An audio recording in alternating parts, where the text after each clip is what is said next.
Hello दोस्तों, जय हिंद, वंदे मातरम। कुछ ऐसे पढ़ें सफलता के लिए यूट्यूब चैनल पर आपका हार्दिक स्वागत एवं अभिनंदन है। आज हम पढ़ेंगे पाल साम्राज्य के विषय में। दोस्तों, आज हम पढ़ेंगे पाल वंश के विषय में। द पाल्स। पाल वंश की स्थापना दोस्तों गोपाल ने की थी और इसका जो शासनकाल है 750 से 770 ईस्वी था।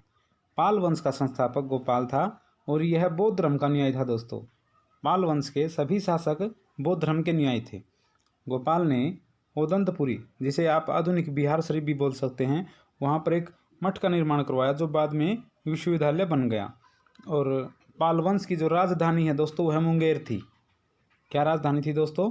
मुंगेर थी। और गोपाल का जो उत्तराधिकारी है उनका पुत्र धर्मपाल था। दोस्तों, अब धर्मपाल का जो शासनकाल है वह 770 से 810 ईस्वी है।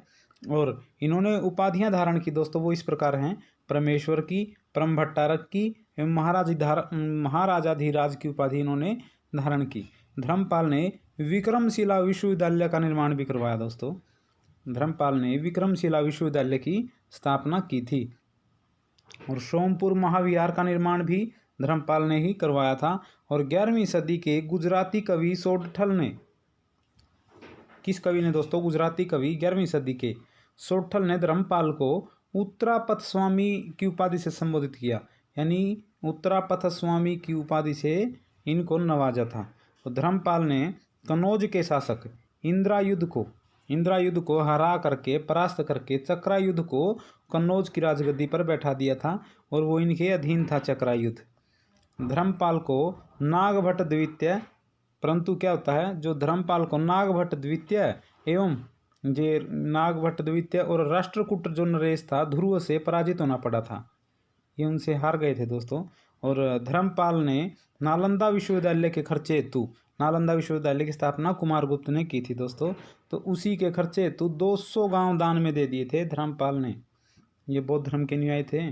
धर्मपाल के बाद उसका पुत्र देवपाल शासक बना। कौन बना दोस्तों? देवपाल शासक बना। और जो देवपाल का शासनकाल है वह 810 से 850 ईस्वी था। इसके विषय में एक महत्वपूर्ण है कि जावा के शैलेंद्र वंशी शासक बालपुत्र देव के अनुरोध पर देवपाल ने उसे नालंदा में एक बौद्ध विहार बनाने के लिए 5 गांव दान में दिए थे। कितने गांव दिए दोस्तों दान में? 5 गांव दान में दिए थे। और अरब यात्री सुलेमान, ये मीर भोज के समय में आया था दोस्तों। अरब यात्री सुलेमान ने देवपाल को भारत का सबसे शक्तिशाली शासक बताया है। और बौद्ध कवि व्रजदत्त देवपाल का दरबारी था। कौन था दोस्तों? देवपाल का दरबारी था व्रजदत्त, जो व्रजदत्त है वह। और इन्होंने एक किताब लिखी थी जिसका नाम है लोकेश्वर शतक। इसकी रचना की थी दोस्तों व्रजदत्त ने, लोकेश्वर शतक की। उनके बाद में नारायण पाल शासक बनता है। और इनका जो शासनकाल है दोस्तों 850 से 908 ईस्वी था। इसने अपने बेटे राजपाल की शादी राष्ट्रकूट कृष्ण द्वितीय की बेटी से करके अपने राज्य की स्थिति को सुदृढ़ किया। यानी अगर इनसे जो रिश्ता हो जाने के बाद, संबंध हो जाने के बाद, तो राष्ट्रकूटों ने पाल वंश पे आक्रमण करने बंद कर दिए और इससे इसका राज्य सुदृढ़ हो गया दोस्तों। इसके बाद में महीपाल प्रथम आता है। और पाल वंश का द्वितीय संस्थापक अगर किसी को कहा जा सकता तो वह महीपाल प्रथम है दोस्तों। यानी पाल वंश का द्वितीय संस्थापक महीपाल प्रथम को माना जाता है। और अरब यात्री सुलेमान ने पाल शासन को रूहमा अर्थात धर्म भ्रष्ट कहा है। किसने कहा है? अरब यात्री सुलेमान ने।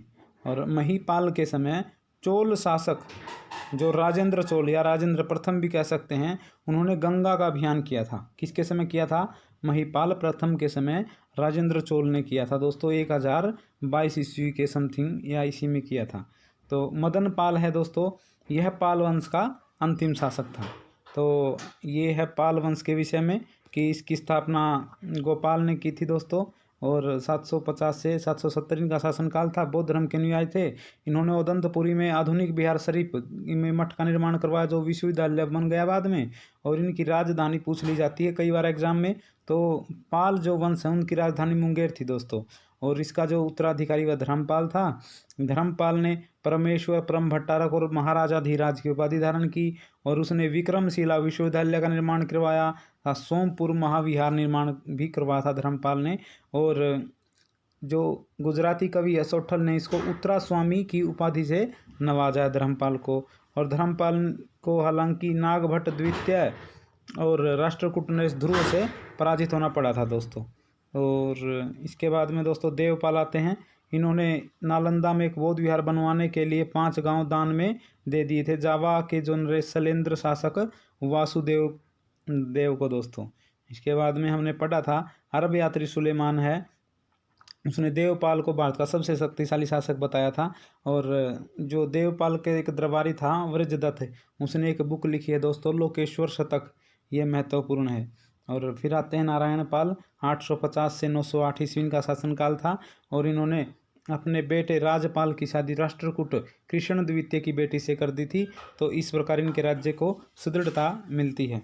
और पाल वंश का जो आगे दोस्तों अगर द्वितीय संस्थापक किसी को कहा जा सकता है तो वह महिपाल प्रथम है। और अरब यात्री सुलेमान ने पाल शासन को रूहमा अर्थात धर्मभ्रष्ट कहा है। और महिपाल के समय चोल शासक जो है राजेंद्र चोल या राजेंद्र प्रथम ने गंगा का अभियान किया था 1022 ईस्वी में। और इसका अंतिम जो शासक है दोस्तों पाल वंश का जो अंतिम शासक है वह मदन पाल था। तो आज के लिए दोस्तों इतना ही। अगर आपको पसंद आई वीडियो तो लाइक करें, शेयर करें, सब्सक्राइब करें। धन्यवाद। जय हिंद, वंदे मातरम।